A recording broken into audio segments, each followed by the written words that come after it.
요한계시록 13장 11절부터 18절까지의 말씀. 요한계시록 13장 11절에서 18절까지의 말씀, 우리 성경 봉독자의 음성에 맞춰서 합독하여 읽도록 하겠습니다. 성경 봉독하시겠습니다. 내가 보매 또 다른 짐승이 땅에서 올라오니 어린 양같이 두 뿔이 있고 용처럼 말을 하더라.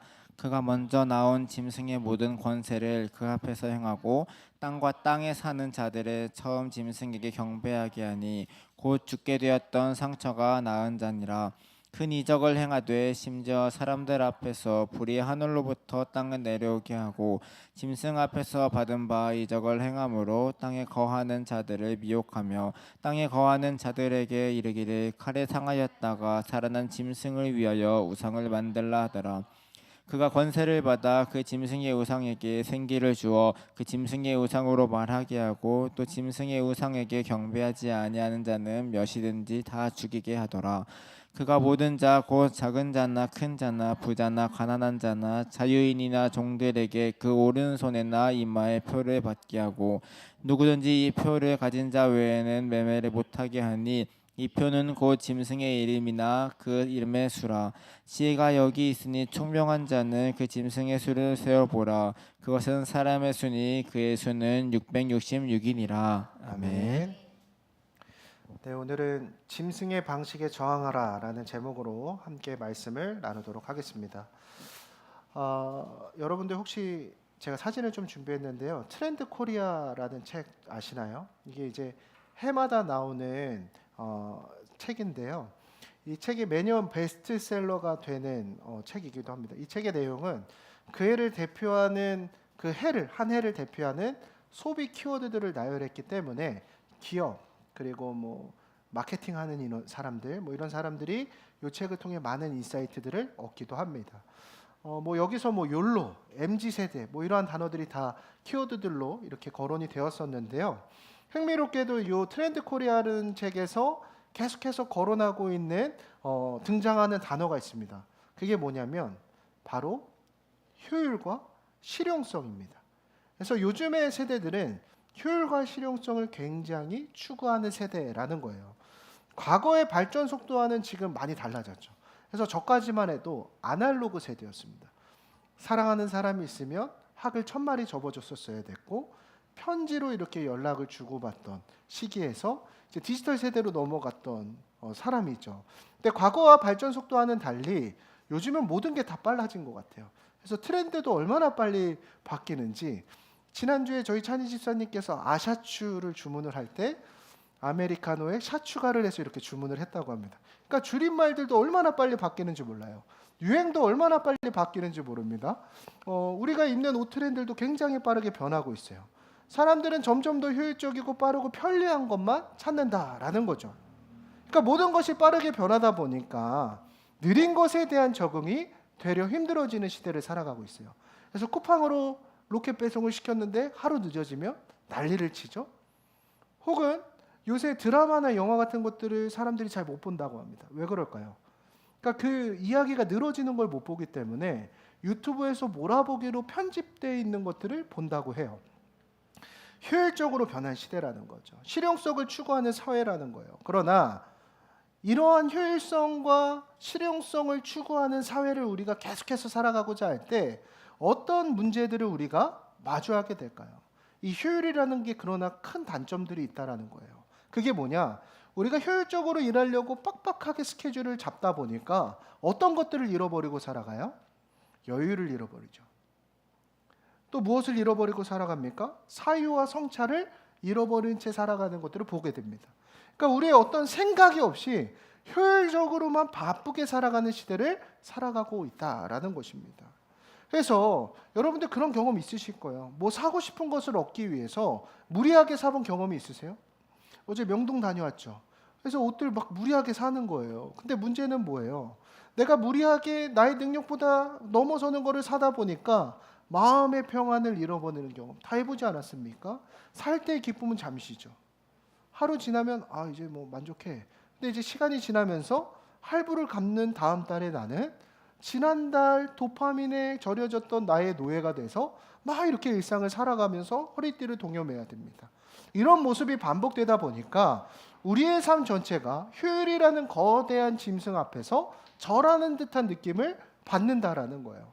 그런데 성경에서는 이런 세상의 효율을 추구하는 방식과는 다른 가치 기준을 우리에게 설명해 주고 있는 것을 볼 수가 있는데, 우리가 오늘 본문을 통해서는 이 효율을 추구하는 시대 가운데 그리스도인으로서 복음으로 저항하는 삶이 무엇인지 함께 살펴보도록 하겠습니다. 그러면서 오늘 본문인 요한계시록 13장 말씀을 보니까 이 요한복음 13장 말씀은 사실 과거에 이 말씀에 대한 해석으로 굉장한 많은 이견들이 분분했던 구절이기도 합니다. 그래서 짐승의 표를 받는 것에 대해서 미래 시대 앞으로 종말이 닥쳐올 시대가 되면 사람들이 몸 안에 칩을 심는다. 이것을 우리가 베리칩이라 그러고 세상을 통제하는 일루미나티라고 하는 어떤 그런 거대 조직들이 있는데, 그들이 이렇게 세상을 통치하다가 결국 종말이 찾아오고 예수님께서 재림하신다라고 하는 재림설 들어보셨나요? 전혀 못 들어본 것 같아요. 근데 우리는 다 들어봤잖아요, 그죠? 그래서 뉴럴링크, 일론 머스크가 하는 뉴럴링크를 우리 안에 심으면 안 된다. 그리고 앞으로 이렇게 NFC 결제 같은 걸 하면 안 된다. 이런 내용들이 굉장히 화제가 됐던 적이 있습니다. 근데 요한계시록 13장의 말씀은 우리가 잘 해석할 수 있어야 되는데, 당시 시대적인 상황을 살펴보니까 당시 이스라엘이 누구의 압제를 받고 있었냐면 로마 제국의 압제를 받고 있었습니다. 당시에 로마의 황제는 신과 같은 권위를 가졌었기 때문에 당시 교회를 다니는 사람들은 극심한 압제와 핍박을 받으며 살아갔었습니다. 그래서 사회, 경제, 정치적 모든 힘을 가지고 로마 제국은 사람들을 압도했고, 그 힘에 순응하지 않으면 일상을 살아가는 것 자체가 불가능할 정도였습니다. 이 짐승의 표는 당시 요한계시록이라고 하는 초대교회를 향한 편지에 비유로서 등장하는 표현인데, 상징적인 표현인데, 짐승의 표는 마치 이런 거예요. 로마의 통제와 압제를 상징하는 것이에요. 그래서 당시 로마 제국의 황제 숭배를 나타내는 상징이 바로 이 짐승의 표인데, 구체적으로 이 짐승의 표가 있으면 어떻게 사용할 수 있느냐? 시장에 가서 이 짐승의 표를 보여줘야지 내가 물건을 사고 팔 수 있는 자격이 주어졌었습니다. 이것이 없으면 그러니까 기초 생활이 불가능했어요. 그래서 로마는 이 표를 통해 사람들의 생각과 행동을 모두 통제하려고 했던 그 사회적 시스템 중에 하나가 바로 이 짐승의 표였다라는 거예요. 그리고 이 짐승의 표가 오늘날로 치면 무엇으로 우리가 해석할 수 있을까요? 지금 우리가 어떤 교회를 온다고 해서 핍박을 받는 시대는 아니고, 우리가 공산주의 국가도 아니지만 오늘날로 비교하자면 우리가 아무 생각 없이 사용하는 각종 SNS의 좋아요 수가 어쩌면 짐승의 표일 수 있습니다. 팔로워 수일 수도 있고요. 직장에서 성과를 평가하는 수치들처럼 우리의 존재 가치를 숫자나 실적으로 평가하려고 하는, 효율을 기준으로 평가하려고 하는 세상의 모습이 마치 짐승의 표로 우리는 해석할 수 있다라는 것이죠. 그래서 이 짐승의 표는 단지 초대교회 시대의 과거의 이야기가 아니라 현대를 살아가는 우리가 무의식적으로 복종하고 있는 세상의 방식, 그 가치관을 의미하고 있다라는 거죠. 그래서 이제 우리는 분명히 알아야 됩니다. 우리가 무심코 따라가고 있고 복종하고 있는 효율과 실용성이라는 가치가 사실은 우리가 세상의 방식에 순응하게 만드는 짐승의 표일 수 있다라는 것이죠. 그 시대 성도들은 이 문제를 단순히 신앙을 지키는 문제를 넘어서서 생존을 위해 로마의 방식에 타협할 것인가, 아니면 하나님을 신뢰하며 그 압박을 견뎌낼 것이라고 하는 극한의 선택 가운데 놓여져 있었습니다. 그런데 이 모습은 오늘 우리가 사는 시대와 너무 닮아 있죠. 현대사회 속에서 우리가 마주하는 현실은 어때요? 어쩌면 끊임없이 더 많은 성과와 효율을 요구받으면서 세상의 가치관과 타협할 것인가, 아니면 복음의 가치를 붙들 것인가의 선택의 갈림길에 놓여져 있다라는 것이죠. 그래서 오늘 말씀은 이 시대를 살아가는 우리에게 로마 시대 초대교회 성도들의 이야기를 통해 한 번 더 질문하고 있습니다. 당신은 세상의 유혹과 복음의 가치관 가운데 진정 무엇을 선택할 것입니까? 물어보고 있다라는 거예요. 그래서 이 짐승의 표는 단순히 과거의 이야기가 아니라 우리 삶에서 진정하게 붙들어야 될 가치가 무엇인지를 평가하는 수단이 되어지고 있다라는 거죠. 그래서 오늘 말씀을 통해 내가 붙들고 있는 게 뭔지 우리가 좀 점검해 봤으면 좋겠습니다. 11절에서 14절 말씀 우리 그럼 같이 한번 읽어보도록 하겠습니다. 11절에서 14절 우리 한번 같이 읽어볼게요. 시작. 내가 보매 또 다른 짐승이 땅에서 올라오니 어린 양같이 두 뿔이 있고 용처럼 말을 하더라. 그가 먼저 나온 짐승의 모든 권세를 그 앞에서 행하고 땅과 땅에 사는 자들을 처음 짐승에게 경배하게 하니 곧 죽게 되었던 상처가 나은 자니라. 큰 이적을 행하되 심지어 사람들 앞에서 불이 하늘에부터 떨어 내려오게 하고 짐승 앞에서 받은 바 이적을 행함으로 땅에 거하는 자들을 미혹하며 땅에 거하는 자들에게 이르기를 칼에 상하였다가 살아난 짐승을 위하여 우상을 만들라 하더라. 아멘. 자, 여러분 본문 11절 말씀을 좀 잘 보시면 이렇게 기록하고 있습니다. 내가 보매 또 다른 짐승이 땅에서 올라오니 어린 양같이 두 뿔이 있고 용처럼 말을 하더라. 요한계시록은 암호문처럼 쓰여져 있는 거예요. 그러니까 상징과 비유를 쓴 거예요. 왜? 이 편지가 초대교회에 보내는 회신으로 알려지면 많은 핍박을 받기 때문에 상징적 묘사를 담고 있습니다. 여기서 두 번째 짐승은 아주 교묘한 모습으로 등장을 하고 있는데 이 11절에서 이 짐승의 모습이 어땠대요? 겉으로 보기에는 이 짐승의 모습이 순한 양 같아요. 근데 그 속은 용처럼 사람을 미혹하고 있다라고 표현하고 있다라는 거죠. 이 짐승은 바로 오늘날 우리가 빠져드는 그 우상의 모습을 그대로 보여주고 있어요. 여러분들 우리가 세상의 가치관에 붙드는 이 모습들, 효율과 실용성이라고 하는 우상이 겉보기에 나 우상이야, 나 나쁜 거야, 나 짐승이야 라고 보여집니까? 효율적인 인생 좋아요 안 좋아요? 자기계발서만 보더라도 우리가 어떻게 실용적인 인생을 살아갈 것인가에 대한 여러 가지 인생에 대한 조언들을 해주는 것들을 볼 수 있거든요. 그러니까 겉으로 보기에는 굉장히 합리적으로 보여요. 겉으로 보기에는 굉장히 타당해 보입니다. 겉모습이 11절의 모습과 같이 매우 어린 양과 같이 순해 보이고 지혜로워 보이고 합리적인 선택처럼 다가온다라는 거예요. 그러나 그 우상을 우리가 받아들이게 되었을 때 우리 영혼을 황폐하게 하는 거짓된 가치를 퍼뜨리고 있다는 것을 우리에게 보여주고 있다라는 것이죠. 제가 얼마 전에 마트에 가서 혼자서 장을 보는데 먹는 걸 좋아하잖아요. 그러니까 제가 지나치지 못하는 매대가 있습니다. 어디일까요? 시시코너. 그렇죠. 시시코너도 한 바퀴씩 돕니다. 근데 저의 마음을 심금을 울리는 거는 뭐냐면 사실은 이제 저 같은 큰 등치가 시시코너에 가면 그 시시코너 아주머니들이 음식을 많이 내어주시지 않으세요. 많이 먹을 것 같으니까. 그러니까 사실 제가 마음에 감동하는 순간들은 뭐냐면 1+1이 붙어있는 상품들을 볼 때입니다. 사실 장을 볼 때 장보기 리스트 같은 것들이 있을 거 아니에요. 그래서 필요한 것들, 우리 아기 뭐 먹여야 될 거, 우리 가족이 한 주 동안 먹어야 될 양을 딱 사는데 필요하지 않은데 1+1이 붙어 있으면 사람이 어떻게 돼요? 사게 돼요. 그래갖고 막 눈에 보일 때 합리적으로 보이고 괜찮아 보이는 것들을 이렇게 담다 보면 요즘 물가가 얼마나 무서운지 몰라요. 딱 이제 계산대에서 바코드를 띡띡띡띡 딱 찍는데 가격이 올라가는 게 어때요? 그거 보면서 심장이 한번 덜컥합니다. 그래서 그거 다 사와요. 이제 막 박스로 막 2박스씩 크게 사왔어요. 냉장고에 들어갈 자리도 없습니다. 그렇게 해서 막상 1+1 사두면 거기에 넣어놓은지도 모르는 거예요. 그러니까 시간이 지나면 어떻게 돼요? 유통기한이 지나고 썩어서 버리게 되는 경우도 많이 있더라라는 거예요. 오늘 설교 때 찬희 집사님 얘기가 많이 나오는데 그래서 찬희 집사님이 저희 공동체 안에서 남겨주신 명언이 있습니다. 여기까지 왔는데 이왕이면 기분이라서 소비하는 습관을 절제해야 뭐 된다라는 거예요. 제가 정확히 그 워딩이 생각이 안 나는데 그래서 그렇게 사면 반드시 후회한다라는 거예요. 근데 우리가 살다 보면 이런 일이 한두 가지가 아닙니다. 당장 겉으로 볼 때는 효율적이고 좋아 보이고 합리적인 선택이 결국에 내 삶으로 돌아왔을 때 그 결과값이 부담과 손해로 돌아오는 경우가 참 많이 있다라는 거예요.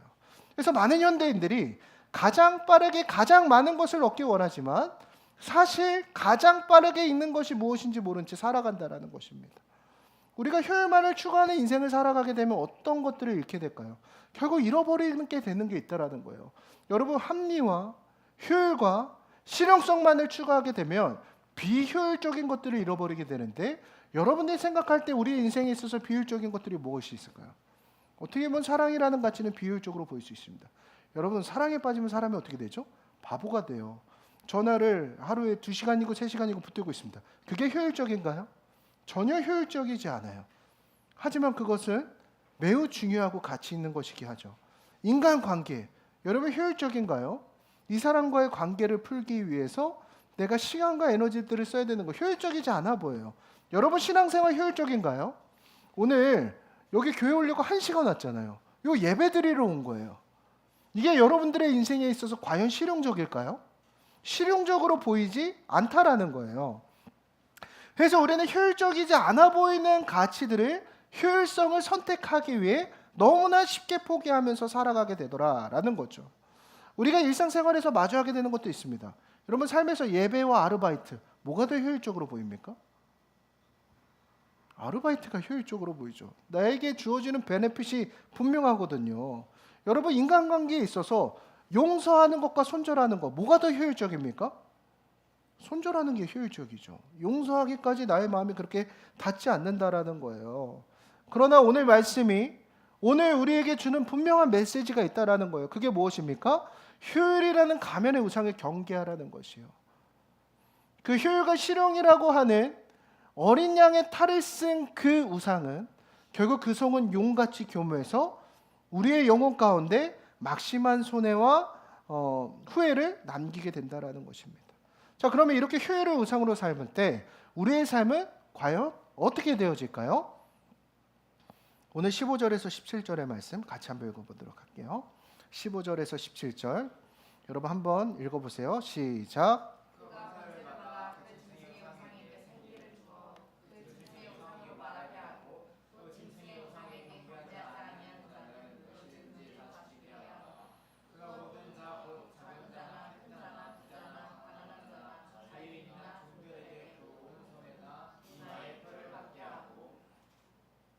(17절) 누구든지 이 표를 가진 자 외에는 매매를 못하게 하니 이 표는 곧 짐승의 이름이나 그 이름의 수라. 아멘. 자, 여러분들 어릴 때 부모님이 억지로 공부하라 그러면 공부했어요, 안 했어요? 했어요? 착한 딸이었네요. 저는 청개구리 기질이 있어요. 공부하라 그러면 더 하기 싫어. 그래서 내가 알아서 할 건데 그 얘기를 거듭하는 거예요. 숙제했어? 숙제했어? 아, 나 열받아서 안 해. 막 이러는 거죠. 똑같아요. 네. 아마 반대로 더 하기 싫을 것입니다. 우리가 뭔가를 강요받으면 하기 싫지만 자발적으로 할 때 기쁨이 있죠. 하나님도 마찬가지인 것 같아요.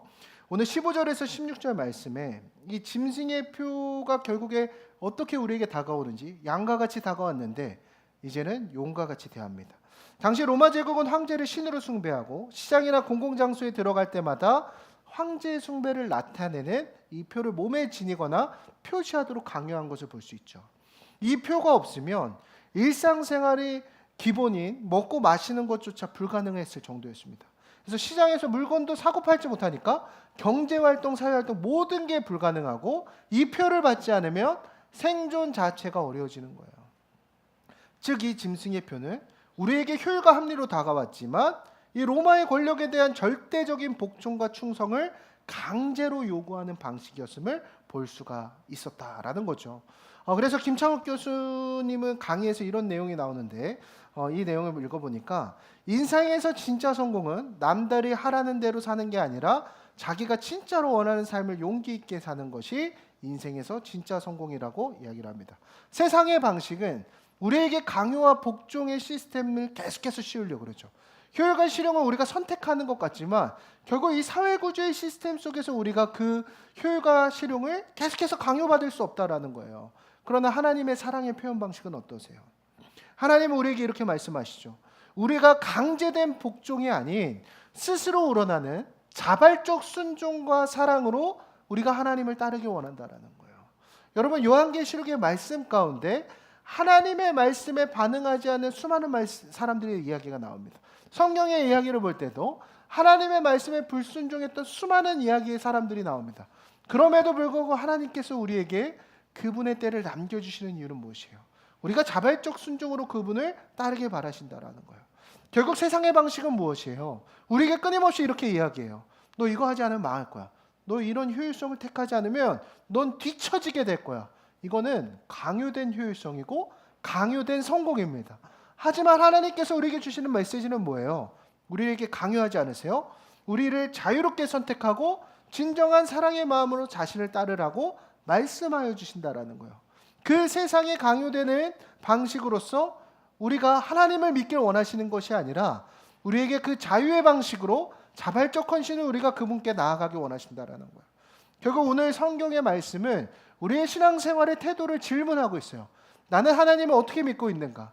오늘 시은이라는 친구가 저희 교회 왔는데 자신이 교회 다닌다는 말을 하면서 저에게 해준 말이 이거였습니다. 목사님, 전 교회 다니기 진짜 싫어요. 우리 엄마도 다니고 오빠도 다니고 누구도 다니고 할머니도 다니고 다 다니는데 전 교회 다니기 진짜 싫어요. 하나님은 그런 우리의 예배를 원하시지 않을 것 같아요. 여러분의 삶에서 강요당하는 것처럼 신앙생활하고 있지 않나요? 남들 눈치 보면서 억지로 교회 다니고 부담감으로 예배드리고 있지는 않은지 돌아보아야 합니다.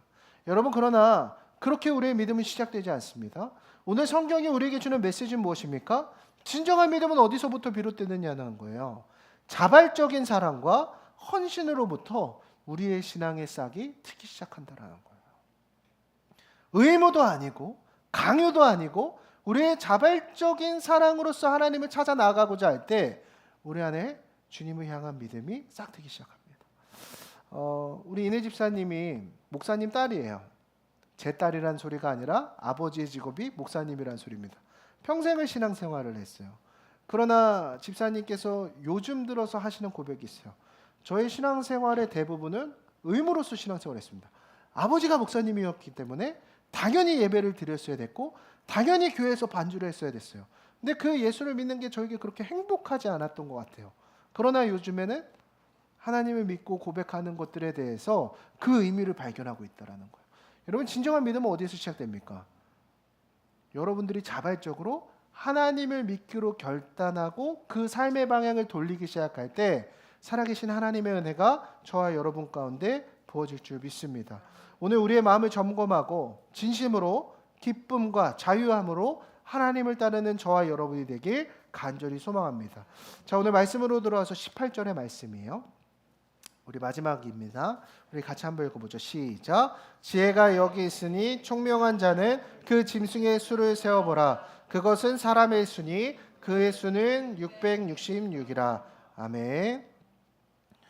여러분들 생각해 보세요. 사랑, 관계, 믿음, 뭐 이런 단어들의 가치를 실용성이나 효율로 따질 수 있습니까? 없습니까? 그럴 수 없습니다. 그러나 정말 소중한 가치는 효율로 설명되지 않는 것을 우리가 알 수 있어요. 오늘 18절 말씀에서 이렇게 나옵니다. 지혜가 여기 있으니 총명한 자는 그 짐승의 수를 세어보라.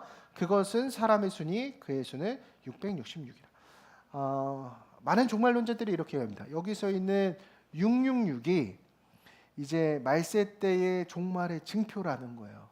그래서 세계를 지배할 악한 세력들이 666이라는 숫자를 달고 다니고 뭐 사탄교 세력들이 뭐 666을 이렇게 새겨서 그들만의 예배 방식을 한다. 뭐 이런 얘기들이 많이 있습니다. 근데 여기서 6은 사람의 숫자를 상징하는 거예요.